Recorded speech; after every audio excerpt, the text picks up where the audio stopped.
It's a new year and it's a new decade too. And what could be better about a new decade than just flooding all these movies into my life with no qualms and no reservations about what I'm going to put myself into. For the next year of my life, I'm going to watch a new movie a day for the next year.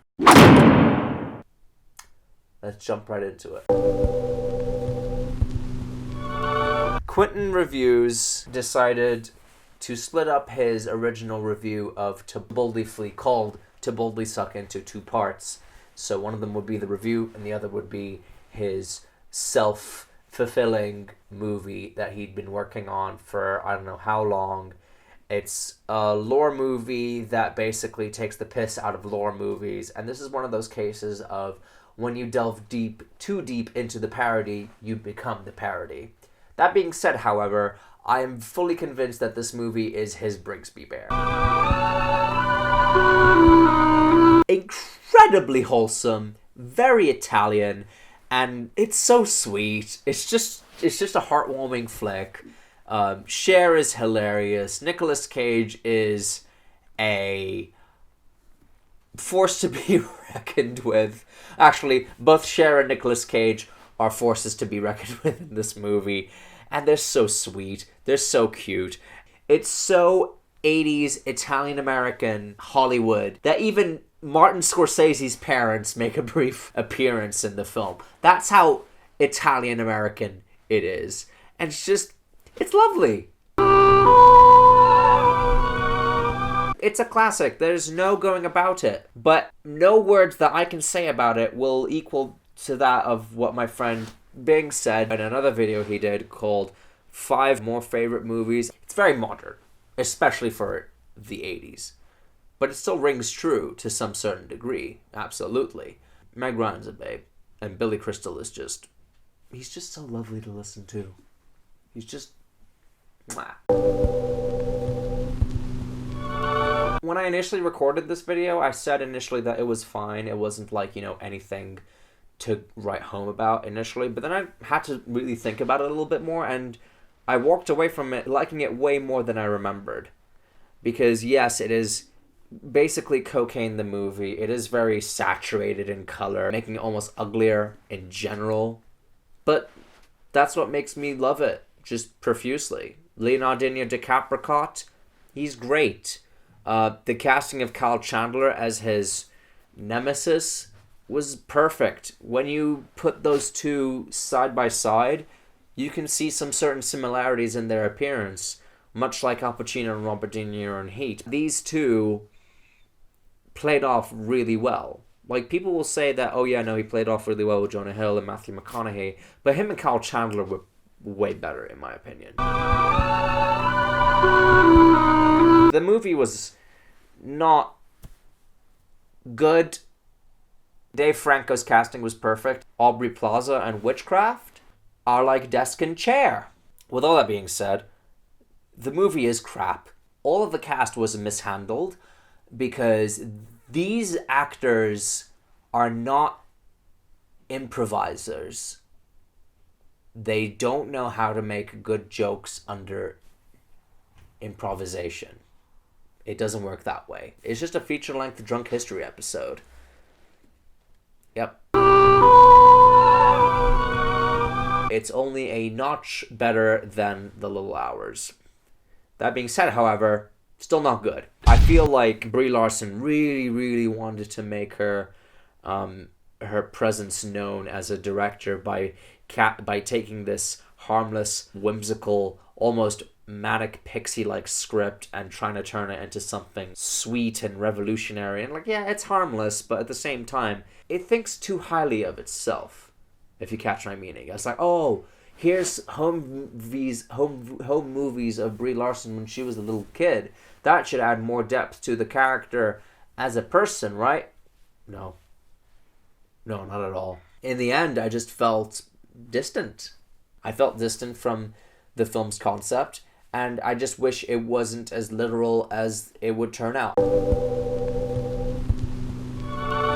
The direction was good, not just competent, but it does seem like the director who also directed City of God, actually gives a shit about the South American people. Unlike if I were to say, I don't know, some bozo from Middle America got his big break in Hollywood and he directed a competent movie. We've gotten to this point in life where good direction in a film has become almost completely generic. So you have to have your own perspective, your own point of view, your own gimmick, technique, trademark, whatever, to make a film that would stand out amongst the crowd. So what the director did was bring in his own perspective. The acting is proper good, I guess. Anthony Hopkins and Jonathan Pryce are very perfect as their respective real-life counterparts. It's fine. Not going to write home about it. This movie has given me some sense of faith in French lesbian all over again. Ever since Abdelatif Kashish just took that faith away from me completely with Blue is the Warmest Color.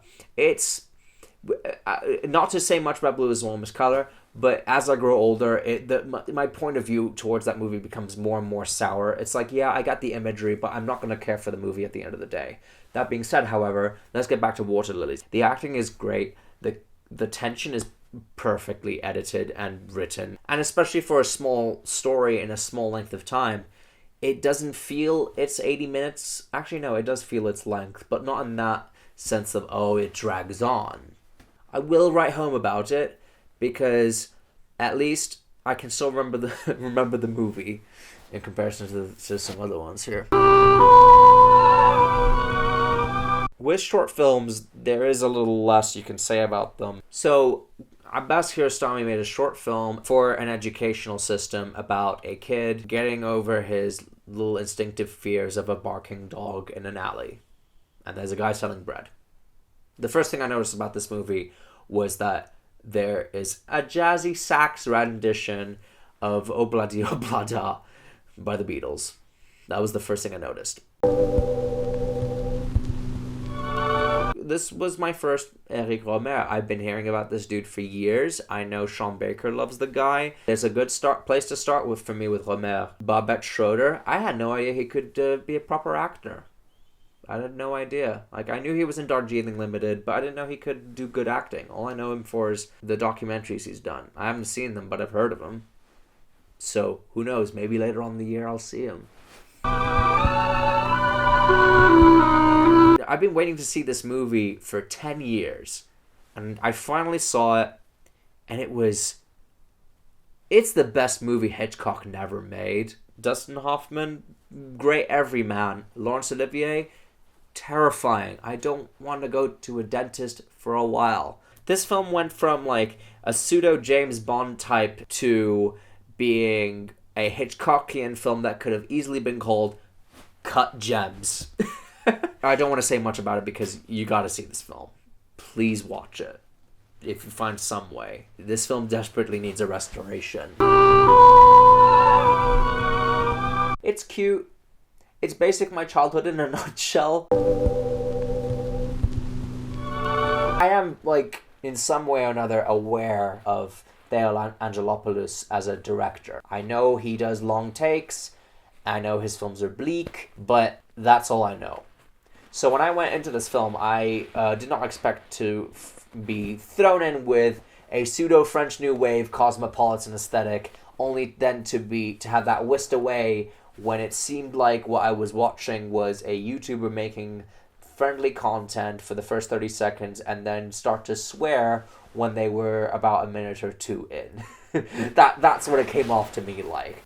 Theo comes in and brings his trademark into the game by just dropping the snazzy, like, fast cuts and arty styles and just setting his sights to the seaside house, which is so kind of cosmopolitan in its own way, or at least chic. And then it just goes right back up again as if it's like a post-rock song. After a while, my mind really started to wander from this film contextually, but aesthetically, this film looks like it just stole every single notion of a childhood memory I had from the back of my head. A lot of vistas, a lot of 3D models, a lot of old DV-style quality videos that I would watch on a Windows computer when I was a little kid, and I only realized this after seeing the movie, but this is one of the first movies to be ever uploaded onto the internet in 1991, almost 30 years ago. That should give you a good idea of this film's entire aesthetic. I'm going to be suing for plagiarism of the mind. This is my first official Chantal Akerman film. Why is this my first? Because I'm still trying to finish Jean Silverman, 23 Cas de Commerce, 1080 Brussels. It's a lot. It's really a lot. But News from Home is a lot in a smaller span of time. I did appreciate the long gaps of silence in between, therefore making this film a lot easier for me to consume as not only a viewer, but also as a person. Chantal's mom sounds way too much like my mom. It was very daunting the entire time. It felt weird and icky.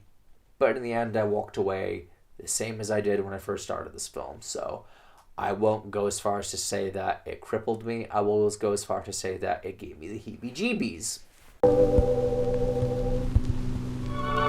Why hasn't this guy written for a regular show? I think it would have been too typical.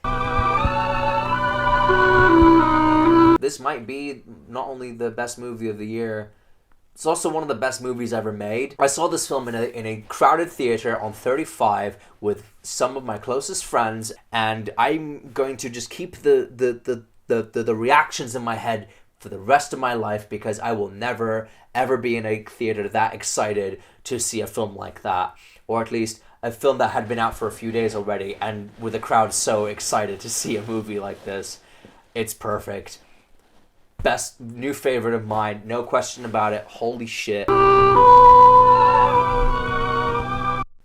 It was the perfect thing to watch immediately after Uncut Gems, is all I'll say. It's perfect. While I was walking around Trafalgar Square a couple of days after, I went to a corner where I saw a guy with a bagpipe and a guy with like a whole guitar and speaker and mic set pitched right next to each other.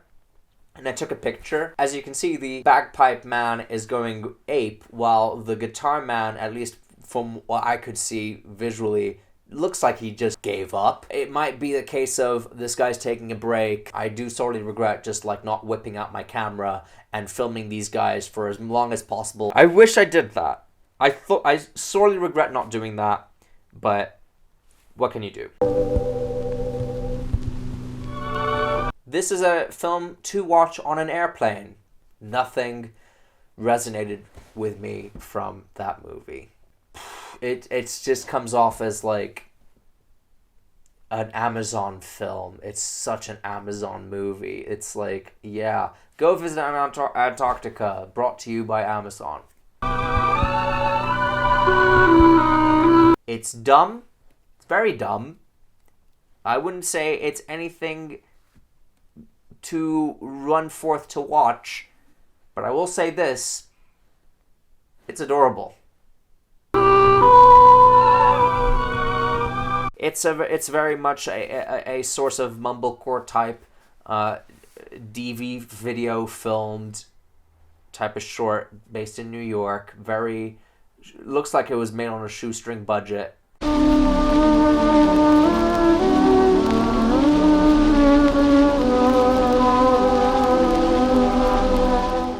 To the end.